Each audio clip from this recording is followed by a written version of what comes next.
clear, I want to let people speak. I in no way intended at all to minimize what happened to Charlie. I was horrified by it. I have not been on the five but since the two then. sides argument, well, But it's like pig Latin to a duck. No. All that I was saying is could we have all of the information before you just say they did this? Because that is a broad brush to paint with this. And this kid Let's have a conversation. No. Charlie had a conversation. He got shot. That's Fox News contributor Jessica Tarlov, a woman who somehow has the energy of a silent film star but never the impact, stumbling backwards after trying to pin blame for Charlie Kirk's tragic attack. The problem: Greg Gutfeld was ready, and he tore her excuses apart piece by piece. Welcome to Nurk News, I'm Nurkish. And it looks like the left's mask of moral superiority is slipping fast. Their entire response since Charlie Kirk's death has been nothing but deflection, excuses, and tired "what about" lines. Tarlov even dragged out irrelevant comparisons, as if that magically erased what happened or what it represents for politics in America. Watch as she fumbles through her spin before Gutfeld cuts it to shreds. Intro 2. But we know that Tyler Robinson was raised in a close-knit conservative family. We know it was a big gun culture family. The grandma said something like, we don't even know any liberals. It wasn't school indoctrination. Carrie Lake went off on that. He was in an online apprenticeship program at Dixie Technical College, which I don't think was changed. I would just know the family said but they didn't say when he changed. Yeah. I'm just saying we need more information before you Charlie smear. Kirk at a dinner.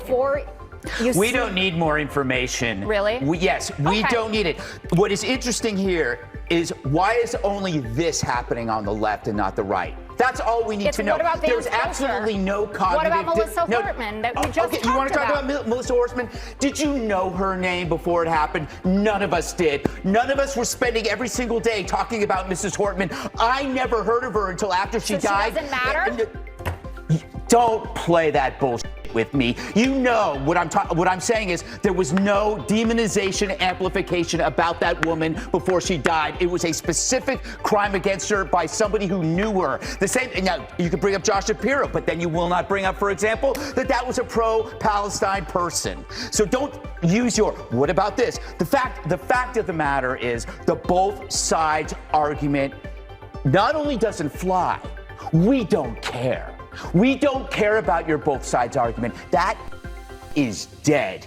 For one thing, there is no cognitive dissonance on our side. On your side, your beliefs do not match reality, so you're coming up with these rationalizations like, what about this or what about that? We're not doing that because we saw it happen. And this right here is the bigger issue. Jessica Tarlov rolls out the same tired both sides playbook, name-dropping Melissa Hortman in some fake equivalents nobody's buying. Finally, Gutfeld says what millions of Americans have been thinking about this weak, recycled rhetoric. Charlie Kirk wasn't just another conservative voice, he was the reason so many young people started listening to Trump's message and backing him. That's exactly why he was targeted. They smeared him in the press, stormed his events, and when a radical finally acted on that hate, the same machine that fueled it scrambled to cover its tracks. Greg's point couldn't be clearer. This was never about balance. It's about ending the lie that conservative speech somehow provokes violence. We saw a young, bright man assassinated, and we know who did it. We are not coming up with rationalizations. We are calm. We are honest and we are resolute. We're not defensive, and I understand the defensiveness. I understand why people are saying, what about this and what about this? Because if you have to face the underlying fact to this, your life is going to fall apart because you're going to realize you're not the good guys. If you sat around and you defended the mutilation of children, you're not the good guys. If you sat 600, 700 cases of harassment against Republicans and you said, but what about this? What about this? And then you see this murder after calling somebody a fascist, you realize maybe I'm not the good guy. That is a hell of a realization to deal with. So therefore, you have to grasp at rationalizations.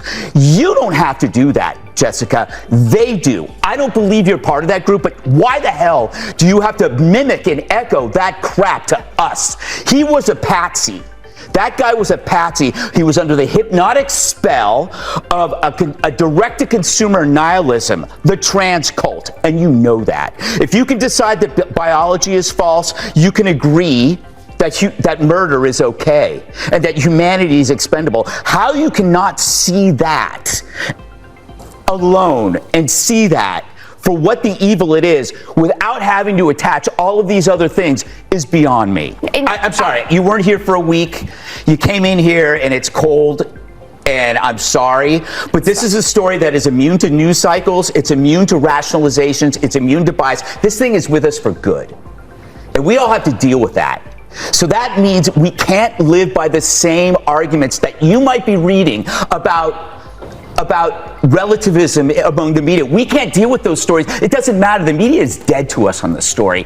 They built this thing up. We're dealing with it. We're going to act. We don't care what the whataboutism is anymore. That's dead. The era of fake politeness is dead. The left spent years calling conservatives every name in the book, painting them as a threat to America, and then openly cheered when Charlie Kirk was taken from us. Now they want to gaslight the nation into believing the right is to blame for not lowering the temperature. Let's get real. Conservatives don't owe respect to people who fantasize about their destruction and then pretend it's just heated rhetoric. That phony moral mask is gone and America is finally seeing the double standard in the spotlight. But what do you think, was Gutfeld right to finally slam Tarlov's both sides routine into the ground? Drop your thoughts in the comments. And if you enjoyed this video, don't forget to like and subscribe. It really helps us keep going. This is Nerk News. Thanks for watching.